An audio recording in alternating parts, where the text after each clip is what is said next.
Chapter 39. And Joseph was brought down to Egypt, and Potiphar, an officer of Pharaoh, captain of the guard, an Egyptian, bought him of the hands of the Ishmaelites, which had brought him down thither.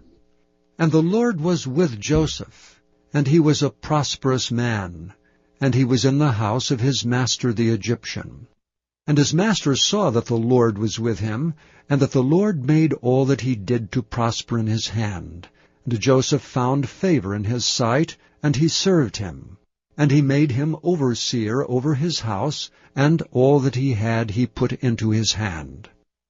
And it came to pass from the time that he made him overseer in his house and over all that he had, that the Lord blessed the Egyptian's house for Joseph's sake. And the blessing of the Lord was upon all that he had in the house and in the field.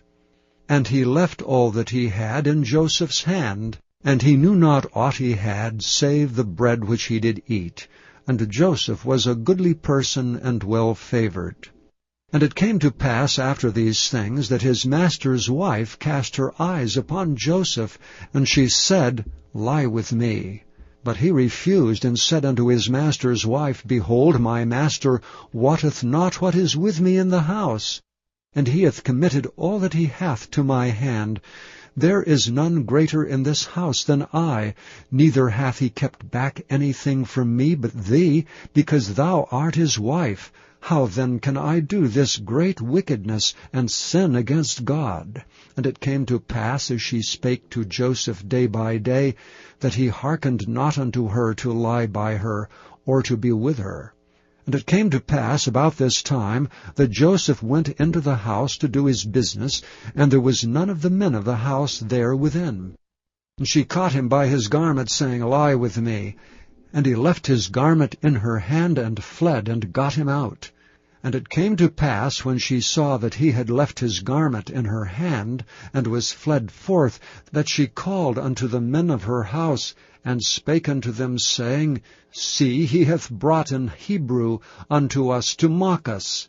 He came unto me to lie with me, and I cried with a loud voice. And it came to pass, when he heard that I lifted up my voice and cried, that he left his garment with me, and fled, and got him out.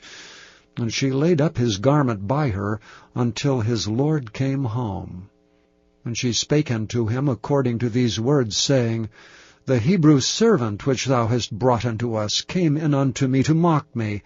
And it came to pass, as I lifted up my voice and cried, that he left his garment with me, and fled out.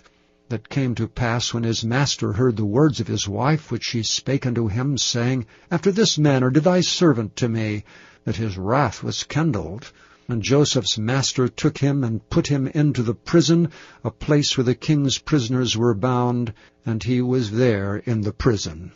But the Lord was with Joseph, and showed him mercy, and gave him favor in the sight of the keeper of the prison. And the keeper of the prison committed to Joseph's hand all the prisoners that were in the prison, and whatsoever they did there, he was the doer of it. The keeper of the prison looked not to anything that was under his hand, because the Lord was with him, and that which he did the Lord made it to prosper. Thank you for listening to this recording of the King James Bible produced by Audio Scriptures International. Audio Scriptures International believes it is more important to spread the Word of God than to make a large profit. Please feel free to make copies of these recordings and distribute them freely so long as you adhere to the following guidelines. First, you may not charge any more than the cost to duplicate and send them. Secondly, you must make a complete copy of the recording, including this message. For commercial and fundraising distribution, please contact Audio Scriptures International for additional information.